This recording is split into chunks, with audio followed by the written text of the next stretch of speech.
Olá pessoal, sou o professor Diego e o tema da aula de hoje é conexões persistentes e não persistentes. Bom, vamos ver então esses dois tipos de conexões HTTP. Quando nós falamos de uma conexão não persistente, quer dizer o seguinte, que é aberto uma conexão TCP com um servidor, entre cliente e servidor, ao menos um objeto é enviado pela conexão TCP e essa conexão ela é finalizada. Tá?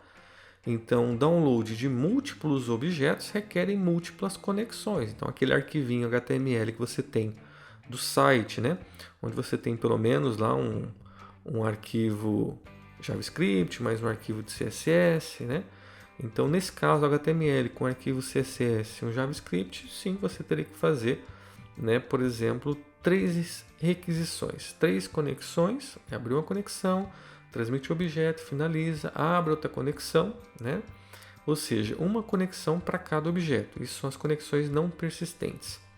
Já as conexões persistentes, elas são conexões do seguinte: a gente vai abrir uma conexão entre o servidor e o cliente, uma conexão TCP. Múltiplos objetos podem ser enviados em uma única conexão TCP entre o cliente e o servidor e a conexão ela é finalizada. Dessa forma, a gente conseguiu caracterizar as conexões não persistentes e as conexões persistentes. Vamos ver aqui um exemplo. Tá? Supomos que você foi lá e digitou www.algum nome.edu/algum departamento/index.html. Então, esse arquivo index.html ele contém texto, que é o próprio arquivo HTML, e faz referência a 10 imagens JPEG. Então, como que se daria isso aí? Então, nós temos primeiro, o cliente HTTP ele inicia a conexão TCP com o servidor, certo? Com o processo do servidor em www.algumnome.edu. Então, nós vimos que esse nome aqui, esse endereço, ele é o nome do host, tá? E essa conexão vai ser feita através da porta 80, porta padrão para o protocolo HTTP. Nesse momento que é feita a conexão, o servidor HTTP no host, com esse nome aqui de domínio, ele está aguardando por conexão TCP, na porta 80. Então, como ele está sempre ouvindo a porta 80 e aguardando por conexões, ele vai aceitar a conexão e vai notificar o cliente de que a conexão foi estabelecida. Nesse caso, o cliente HTTP ele vai enviar uma mensagem de requisição, um request, que nós vimos anteriormente, tá? Para dentro do socket da conexão TCP. Então, lembrando, naquelas aulas anteriores, nós vimos que nós temos aqui a camada aplicação e a camada de transporte. Entre a camada de aplicação e a camada de transporte é criado um socket pelo qual o protocolo aqui HTTP ele vai enviar essa mensagem de requisição para a camada de transporte, tá? Utilizando aí o TCP. Então essa mensagem ela indica que o cliente quer o objeto que está nesse endereço aqui, nesse caminho, tá? Esse aqui é o nome do caminho. Algum departamento/index.html. É esse arquivinho que ele está querendo e ele informa qual diretório que se encontra, onde está esse objeto aqui que foi requisitado. Bom, recebendo essa requisição, o servidor HTTP ele recebe a mensagem de requisição, ele forma a mensagem de resposta, o response, e contendo aí o objeto requerido, e envia a mensagem para o socket. Nesse momento, o servidor ele vai encerrar a conexão TCP e o cliente HTTP ele vai receber a mensagem de resposta contendo o arquivo HTML. Tá? Então ele vai exibir o HTML analisando o arquivo HTML, que ele acabou de receber, e vai encontrar aí referência aos 10 objetos JPEG. O que acontece agora? Bom, ele vai tornar a executar o passo de 1 a 5, tá? Eles vão ser repetidos para cada um dos 10 objetos. Por que ele vai fazer isso? Porque nós temos aqui um exemplo de conexão HTTP não persistente. Então ele vai ter que voltar lá e começar novamente a partir do passo 1. Porém, agora para cada uma da imagem ele vai aqui de 1 até 5, certo? Isso é o que acontece no HTTP não persistente. Vamos ver agora, né, sobre o tempo de resposta.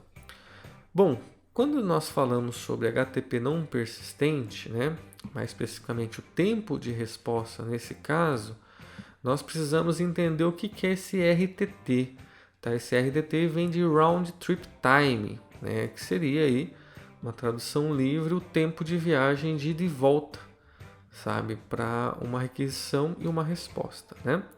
Então, tempo para um pequeno pacote viajar do cliente ao servidor e voltar, que é o request e o response, tá? Então, tempo de resposta HTTP, né, por objeto, nós vamos considerar aqui o seguinte, né? Lembrando, tá, que o RTT ele já inclui atraso de propagação de pacote, tá? Também aquele atraso de fila de pacote em roteadores, né? E também de processamento de pacotes. Já está tudo embutido aqui nesse valor do RTT. Então, um RTT para iniciar a conexão TCP, né? Então, nós temos aqui o início da conexão TCP, ó. Foi lá, solicitou para o servidor estava ouvindo na porta 80 e respondeu, né, para poder aí iniciar essa conexão TCP, certo? Agora nós teremos um RTT para requisição HTTP e os primeiros bytes para a resposta HTTP retornar. Então aqui uma requisição do arquivo. Temos o tempo para transmitir o arquivo, né? Então o servidor vai lá, localiza o arquivo e faz o envio, né? Então como é um arquivo, ele pode ter ali o seu tamanho variado, né? Pode ser um arquivo pequeno, um arquivo grande, então nós vamos ter um tempo para a transmissão desse arquivo, tá?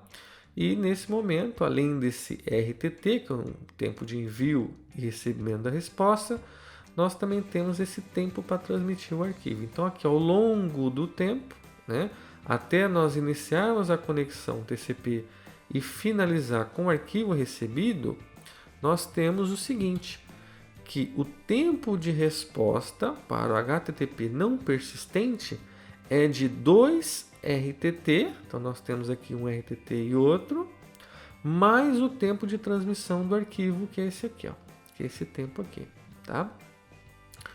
Bom, e como que isso aí acontece, né? Agora para a gente poder entender na conexão, né? Quando a gente utiliza o protocolo HTTP na forma persistente, né? Então nós temos HTTP persistente a partir da versão HTTP 1.1, que aqui a gente encontra bastante na internet, né? Quais são os problemas do HTTP não persistente? Ele requer 2 RTTs por objeto, né? Ele pode dar uma sobrecarga do SO para cada conexão TCP, né? Que vai ser uma para cada objeto. E os navegadores costumam abrir várias conexões TCP paralelas para buscar objetos referenciados em paralelo. Então nós temos aí, né, por exemplo, quando a gente está falando de um cliente, tudo bem, mas quando um servidor, né, ele atua aí oferecendo conexão para milhares de clientes, imagine isso, né? Você tendo milhares de clientes e cada um deles com várias conexões paralelas, né? Para buscar os objetos referenciados. Então, quantas conexões TCP a gente não vai ter, né, de sobrecarga no servidor? Então, um cenário que não é desejado. Já o HTTP persistente, né, que é a partir da versão 1.1, então o servidor ele deixa a conexão aberta após enviar a resposta, né? Então, a gente vai manter a conexão entre o cliente e o servidor. Nesse caso, mensagens HTTP subsequentes entre o mesmo cliente e servidor, elas são enviadas por meio da conexão já aberta. Então, aquele início, né, que nós temos para poder iniciar uma conexão, né, do protocolo TCP, a gente já vai manter essa conexão aberta, a gente já ganha esse tempo para os próximos objetos, porque já vai ter uma conexão aberta. Então o cliente ele envia solicitações assim que encontra um objeto referenciado, não necessitando esperar, né, para que a gente seja finalizado uma conexão para poder iniciar outra. Tão pouco quanto um RTT para todos os objetos referenciados, reduzindo consideravelmente o tempo de resposta. Então nós vamos observar agora aqui um processo que faz parte do protocolo HTTP 1.1, né? Mas que depois a gente vai ver que, né, não foi muito bacana, mas é o seguinte: quando você não tem pipeline, né? Então aqui um representando o cliente, o servidor, então você tem aqui um envio, um request, você aguarda uma resposta.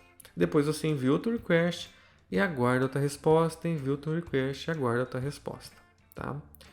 Quando nós falamos de uma arquitetura com pipeline, né? Quando nós estamos usando HTTP nesse formato de pipeline, o que nós temos?